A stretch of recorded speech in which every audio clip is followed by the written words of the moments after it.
दोस्तों, आज हम बात करने वाले हैं महाभारत के एक बहुत ही महत्वपूर्ण हिस्से की, जिसे हम सब जानते हैं, श्रीमद् भगवद गीता।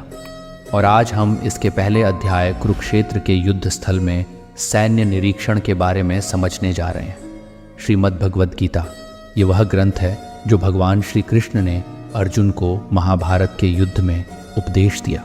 ये उपदेश अर्जुन को ही नहीं बल्कि संपूर्ण मानव जाति को मार्गदर्शन देता है। इसका पहला अध्याय एक तरह से युद्ध भूमि का वर्णन करता है, जहां हम देखते हैं कि किस तरह अर्जुन अपने सामने खड़ी सेना को देखकर विचलित हो जाते हैं। ये पहला अध्याय हमें उस मानसिकता के बारे में समझाता है जो युद्ध से पहले एक योद्धा के मन में उत्पन्न होती है। तो आइए इसे और गहराई से समझते हैं। जब महाभारत का युद्ध आरंभ होने वाला था, तब दोनों पक्षों ने अपनी अपनी सेनाओं का निरीक्षण करना प्रारंभ किया। इस अध्याय का आरंभ होता है महाराज धृतराष्ट्र के एक प्रश्न से, जहां वह संजय से पूछते हैं कि कुरुक्षेत्र के युद्ध भूमि में क्या हो रहा है। धृतराष्ट्र अंधे थे, इसलिए उन्हें दृष्टि के अभाव में संजय के माध्यम से युद्ध भूमि का दृश्य सुनने का सौभाग्य मिला। संजय ने दिव्य दृष्टि का प्रयोग करके कुरुक्षेत्र में हो रही गतिविधियों का वर्णन करना आरंभ किया।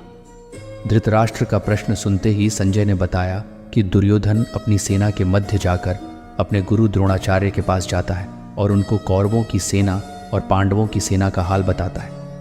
दुर्योधन, जो कि एक बहुत ही महत्वाकांक्षी और शक्ति के प्रति आकर्षित था, उसने अपनी सेना की शक्ति को बढ़ा चढ़ाकर दिखाने की कोशिश की, लेकिन उसके मन में एक प्रकार का डर भी था, क्योंकि वह जानता था कि पांडवों की सेना में भी कई महापुरुष और बलशाली योद्धा हैं। तो यहाँ हम देखते हैं कि दुर्योधन की मानसिकता कैसी थी। एक ओर वह अपनी सेना की ताकत को लेकर आश्वस्त था, लेकिन दूसरी ओर पांडवों की सेना की शक्ति को देखकर उसके मन में एक प्रकार का भय भी था। यह भय उसे इस युद्ध के परिणाम के प्रति असमंजस में डाल रहा था।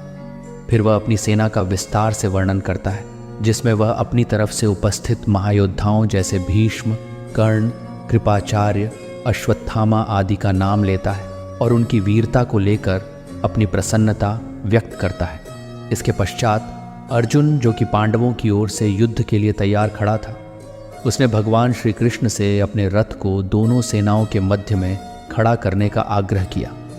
यहाँ हम अर्जुन की मानसिकता को समझते हैं। अर्जुन, जो कि एक पराक्रमी योद्धा था, उसने अपने ही परिवार, गुरुओं और मित्रों को अपने सामने युद्ध के लिए तैयार खड़ा देखा। उसे अपनी आंखों के सामने अपने गुरु द्रोणाचार्य, पितामह भीष्म और अपने प्रियजनों का समूह दिखाई दिया। अब यहाँ पर अर्जुन का मन विचलित हो जाता है।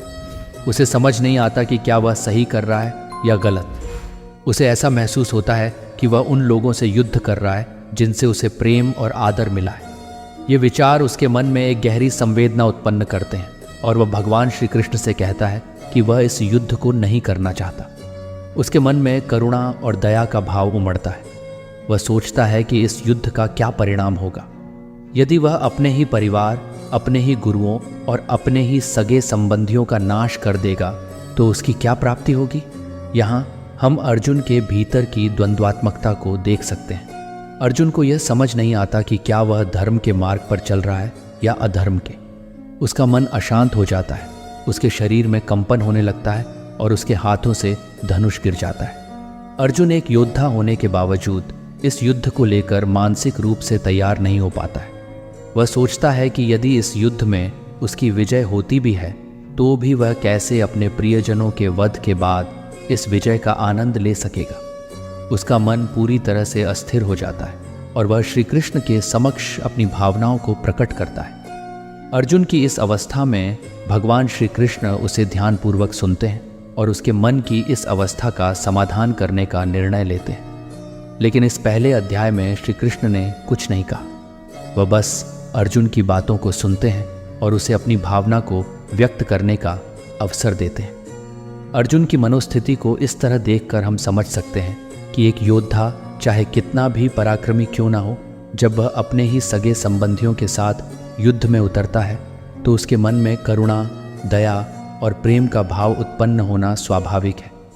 इस प्रकार पहले अध्याय का समापन होता है, जहां अर्जुन की स्थिति को दिखाया गया है, उसकी मनोवैज्ञानिक स्थिति को बताया गया है और कैसे वह एक महान योद्धा होते हुए भी अपने भीतर एक प्रकार की नैतिक दुविधा का सामना करता है। इस अध्याय का मुख्य उद्देश्य हमें यह समझाना है कि जीवन में हमें कई बार कठिन परिस्थितियों का सामना करना पड़ता है, जहां हमें यह समझ नहीं आता कि हम क्या करें और क्या न करें। यह अध्याय हमें यह सिखाता है कि किसी भी निर्णय को लेने से पहले हमें अपने मन को स्थिर रखना चाहिए और पूरी तरह से सोच विचार कर ही किसी निर्णय पर पहुंचना चाहिए। जय श्री कृष्ण।